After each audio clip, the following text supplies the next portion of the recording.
Horror कहानियां थी। शब्द, तुझे भरोसा नहीं ना, तो फिर जा अपने कमरे में जाकर देख। तेरे पलंग के नीचे तुझे तेरी माँ की हड्डियां मिलेंगी। प्रभात दौड़कर अपने कमरे में जाता है और अपने पलंग के नीचे देखता है। वहां पर सचमुच एक कंकाल पड़ा हुआ था और उसके शरीर पर जो कपड़े थे वो प्रभात की माँ के थे। क्या बात है, आज तो आप सुबह से ही बहुत बिजी हैं। ऐसा क्या लिख रहे हैं? बस एक फैमिली की कहानी लिख रहा था। जैसे हमारी फैमिली है ना, तुम, माँ और मैं, लेकिन थोड़े अलग तरीके से, क्योंकि ये कहानी हॉरर है और इसमें जो आदमी है ना, मैंने उसकी बीवी को मार दिया है। मतलब कहानी में ऐसा लिखा है। और जानती हो, उसके बाद जो बीवी है ना, वो एक बुरी आत्मा बन जाती है। क्या बेटा, इस तरह की डरावनी कहानियां क्यों लिखता है तू? जानता है ना, हम जो सोचते हैं, जो लिखते हैं, हमारा दिमाग पूरा दिन वैसा ही होता रहता है। माँ, परेशान होने वाली क्या बात है? राइटर हूँ मैं, मेरा तो काम है कहानियां लिखना। और वैसे भी ये सिर्फ एक कहानी है माँ, कोई सच नहीं है। उसके बाद कुछ दिन बीत जाते हैं। एक रात प्रभात को अपने ऑफिस से लौटने में देरी हो जाती है। रात के लगभग 12 बजे हुए थे। प्रभात जैसे ही अपने घर पहुंचता है, उसने देखा कि उसकी पत्नी दुर्गा डाइनिंग टेबल पर उसका इंतजार कर रही है। आ गए आप? कब से आपका इंतजार कर रही थी। देखिए ना, खाना भी ठंडा हो गया है। अरे दुर्गा, आज तुमने अपने इतने लंबे लंबे बालों को खोलकर क्यों रखा है? तुम तो हमेशा अपने बाल बांध कर रखती हो। वो क्या है ना प्रभात, जब इंसान अपनी जिंदगी से मुक्त हो जाता है ना, तो उसे दूसरे सारे बंधन खोल देने चाहिए। इसलिए मैंने अपने बालों के बंधन भी खोल दिए। ये तुम किस तरह की बातें कर रही हो? तुम ठीक तो हो? मैं बिल्कुल ठीक हूँ प्रभात। अच्छा चलो खाना खाओ। वो क्या है ना दुर्गा, मुझे भूख नहीं है। ऑफिस में कुछ खा लिया था। कोई बात नहीं, मैं तुम्हारे लिए एप्पल काट देती हूँ, एप्पल खा लो। नहीं दुर्गा, मुझे नहीं खाना है, मेरा मन नहीं है यार। तभी अचानक से दुर्गा अपने हाथ में एक बड़ा सा चाकू लेकर प्रभात पर हमला कर देती है। प्रभात अपने आप को बचाने की कोशिश करता है। आज मैं तुझे नहीं छोड़ूंगी, तुझे अपने साथ लेकर जाऊंगी अपनी दुनिया में। ये क्या बोल रही हो तुम? तुम्हारा दिमाग खराब हो गया है। आखिर तुम हो कौन? दुर्गा अपनी गर्दन टेढ़ी करते हुए बोलती है। मैं दुर्गा हूँ, तुम्हारी पत्नी। ध्यान से देखो मेरी आंखों में। प्रभात बुरी तरह से डर जाता है और घबराहट में वो चाकू अपनी पत्नी के पेट में मार देता है। उसकी पत्नी की वहीं के वहीं मौत हो जाती है और उसकी चीख की आवाज सुनकर उर्मिला दौड़ते हुए बाहर आती है। ये तूने क्या किया प्रभात? तुमने अपनी पत्नी का खून कर दिया। लेकिन तू तो उसे बहुत प्यार करता था बेटा। तूने बहू को क्यों मार डाला? माँ, ये आपकी बहू नहीं थी, इसके अंदर कोई बुरी आत्मा घुसाई थी। मैं नहीं जानता ये सब कैसे हो गया, लेकिन वो मुझ पर हमला कर रही थी, मुझे मारने की कोशिश कर रही थी। माँ, मैंने कुछ नहीं किया। ये तूने क्या कर दिया बेटा? दुर्गा ने मुझे कहा था कि वो तेरी कहानी को उस कैरेक्टर की तरह एक्टिंग करके तुझे डराने की कोशिश करेगी। अरे वो तो तेरे साथ मजाक कर रही थी। हे भगवान, ये क्या हो गया? इसका मतलब दुर्गा। लेकिन माँ, मैंने जो कहानी लिखी थी उसमें भी ऐसा ही हुआ था। उस औरत ने अपने पति के साथ मजाक किया और गलती से उसके पति ने उसके पेट में चाकू मार दिया। मेरी कहानी सच कैसे हो सकती है? माँ, मुझे बहुत डर लग रहा है। अब ये सोच, दुर्गा की लाश का क्या करें हम? अगर गलती से भी ये बात बाहर फैल गई ना, तो तुझे पूरी जिंदगी जेल की सलाखों के पीछे रहना पड़ेगा। एक काम करते हैं माँ, हम घर के पीछे वाले बगीचे में उसकी लाश को दबा देते हैं। अगर कोई पूछेगा तो कह देंगे कि उर्मिला अपने मायके गई और फिर एक दिन हम भी अचानक यहाँ से कहीं दूर चले जाएंगे। कोई नहीं आएगा हमें पूछने, कोई नहीं आएगा माँ, बाद में जो होगा हम देख लेंगे। प्रभात अपनी माँ उर्मिला की मदद से दुर्गा की लाश को अपने घर के बगीचे में गाड़ देता है। कुछ दिन तो ऐसे ही बीत जाते हैं, लेकिन एक दिन अचानक रसोई से आ रही कुछ आवाजें सुनकर प्रभात की नींद खुलती है। प्रभात ने देखा कि वहां पर एक लंबे बालों वाली औरत दूसरी तरफ चेहरा करके खड़ी हुई थी। कौन है? कौन है वहां पर? अरे कौन हो तुम? मैं दुर्गा हूँ प्रभात। क्या हुआ? मुझसे इस तरह के सवाल क्यों कर रहे हो तुम? तुम दुर्गा नहीं हो सकती। दुर्गा तो प्रभात, मैं तुम्हारी पत्नी हूँ, तुम मुझे कैसे भूल सकते हो? 4 दिन के लिए मायके क्या चली गई, तुम तो मुझे भूल ही गए। अब अगली बार ना मैं कहीं नहीं जाऊंगी। पता चला तुमने तो मुझे पहचानने से ही इनकार कर दिया। नहीं, तुम दुर्गा नहीं हो सकती। तुम दुर्गा हो ही नहीं सकती। मैं जानता हूँ ये सब क्या हो रहा है।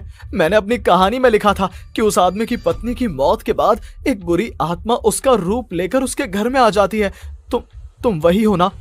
और अचानक से खूबसूरत दुर्गा का चेहरा काला पड़ जाता है।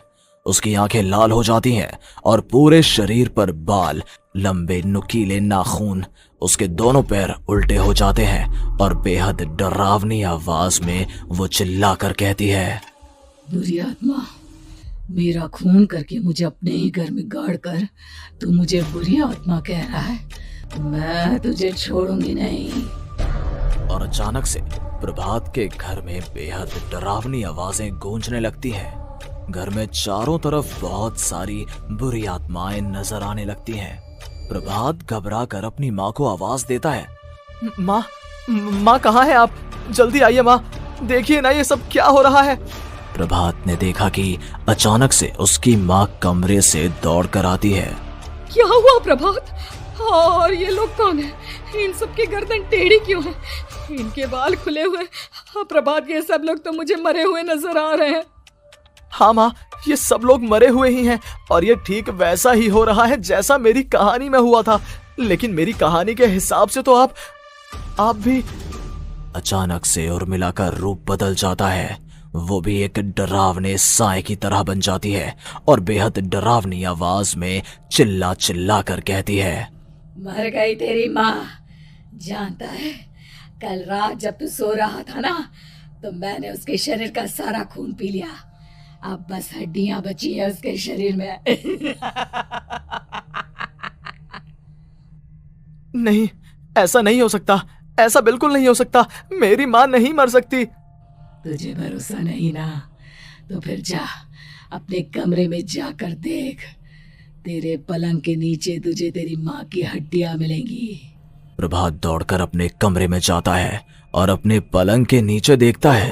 वहां पर सचमुच एक कंकाल पड़ा हुआ था और उसके शरीर पर जो कपड़े थे वो प्रभात की माँ के थे। माँ, अब मुझे कुछ करना पड़ेगा। लेकिन मेरी कहानी में लिखा था कि माँ की मौत मेरे हाथों से होगी, पर माँ तो पहले ही मर चुकी है और वो बुरी आत्मा मुझे भी मार देगी। नहीं नहीं, इससे पहले कि वो मुझे कुछ करे, मुझे उसका काम खत्म करना होगा। प्रभात अपने हाथ में बड़ा सा चाकू लेकर उस बुरी आत्मा पर हमला कर देता है जिसने प्रभात की माँ का रूप लिया हुआ था, और अगले ही पल वो नीचे गिर जाती है और उसके शरीर से खून बहने लगता है। ऐसा नहीं हो सकता। एक बुरी आत्मा के शरीर में तो खून होता ही नहीं है। तो क्या सच में मैंने अपनी माँ को मार दिया? लेकिन अभी कुछ देर पहले तो फिर वो कंकाल किसका है? और ये कौन है? मैं पागल हो जाऊंगा। और अपनी माँ की लाश, इसका मैं क्या करूं? लोग पूछेंगे तो मैं क्या जवाब दूंगा? तभी वहां पर दुर्गा का रूप लेकर जो आत्मा थी उसने प्रभात से कहा, गाड़ दे अपनी माँ को ले जाकर उसी जगह जहाँ तूने मेरा खून करके मुझे गाड़ दिया था। जा, चला जा। घबराया हुआ प्रभात पागलों की तरह अपनी माँ की लाश को लेकर बगीचे में गाड़ देता है। प्रभात की हालत पागलों जैसी हो जाती है। वो अपने आप को अपने घर में बंद कर लेता है। कहानी के हिसाब से तो आगे ये हुआ था कि कहानी लिखने वाले ने उन बुरी आत्माओं से डरकर आत्महत्या कर ली थी। तो क्या मैं भी मर जाऊंगा? क्या मैं भी आत्महत्या कर लूंगा? एक काम करता हूँ, मैं अपनी कहानी का अंत बदल देता हूँ। हाँ, ये मैंने पहले क्यों नहीं सोचा। मैं लिख दूंगा कि कहानी को लिखने वाला आत्महत्या नहीं करता, बल्कि कहीं दूर जाकर नए सिरे से अपनी जिंदगी शुरू करता है। यही सोचकर प्रभात ने अपनी लिखी हुई कहानी को बाहर निकाला और उसे पढ़ना शुरू किया।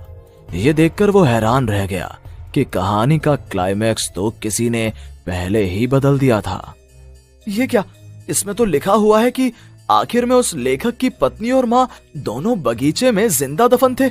बुरी आत्माओं ने उनको कैद करके रखा था और वो लेखक अपनी माँ और पत्नी दोनों को जिंदा बाहर निकाल लेता है। लेकिन ये सब लिख किसने दिया? प्रभात दौड़कर बगीचे में जाता है और वहां पर खुदाई करना शुरू कर देता है। प्रभात देखता है कि वहां पर लकड़ी के 2 बड़े संदूक हैं और उनके अंदर से आवाजें आ रही हैं। प्रभात बचा लो मुझे, अगर थोड़ी देर और हो गई तो वो मुझे छोड़ेगी नहीं। बेटा देखो, मैं इस बक्से के अंदर बंद हूँ, प्लीज मुझे बाहर निकालो, वो बुरी आत्मा किसी भी वक्त मुझे मार डालेगी। प्रभात वो दोनों बक्से बाहर निकालता है और अपनी पत्नी और माँ दोनों को आजाद करवा लेता है। लेकिन तभी वहां पर अचानक से एक बेहद डरावनी और खौफनाक दिखने वाली औरत आ जाती है। तुझे क्या लगा था इतनी आसानी से अपनी पत्नी और माँ को बचा लेगा? बस 5 मिनट और उसके बाद अमावस का चांद आसमान में आने ही वाला है। लेकिन तूने इन दोनों को बाहर निकाल लिया, अब तुझे मरना होगा। नहीं, मैं जानता हूँ मैं नहीं मरूंगा, और अब आगे क्या करना है ये भी मुझे पता है। प्रभात ये बहुत खतरनाक है, हमें मार डालेगी। प्रभात चलो यहाँ से। नहीं दुर्गा, अब मुझे अच्छी तरह से पता चल चुका है कि इस बुरी आत्मा से हम कैसे पीछा छुड़वा सकते हैं। और इतना कहकर प्रभात अपने हाथ में पकड़ी हुई सिंदूर की थैली उस बुरी आत्मा के ऊपर उछाल देता है। कुछ ही देर में वो जमीन पर गिरकर राख में बदल जाती है। ये सब क्या हो रहा था बेटा? ये सब तुम्हारी लिखी हुई इस कहानी की वजह से हुआ है ना? नहीं माँ, पहले मुझे भी ऐसा ही लगा, लेकिन बाद में पता चला कि बरसों पहले हमारे इस बगीचे की जमीन के अंदर किसी को जिंदा गाड़ दिया गया था और बस उसी औरत की आत्मा हमें परेशान कर रही थी। उसी ने मेरे शब्दों में जान डालकर उस कहानी को जिंदा कर दिया था। मुझे माफ कर दो प्रभात, मैंने आपकी कहानी के साथ छेड़छाड़ की थी और उसे बदल दिया था। माफी मांगने की जरूरत नहीं है दुर्गा, तुम्हारे उस बदलाव की वजह से ही आज हम सब जिंदा हैं, क्योंकि आखिर में कहानी में वो हुआ जो तुमने लिखा था।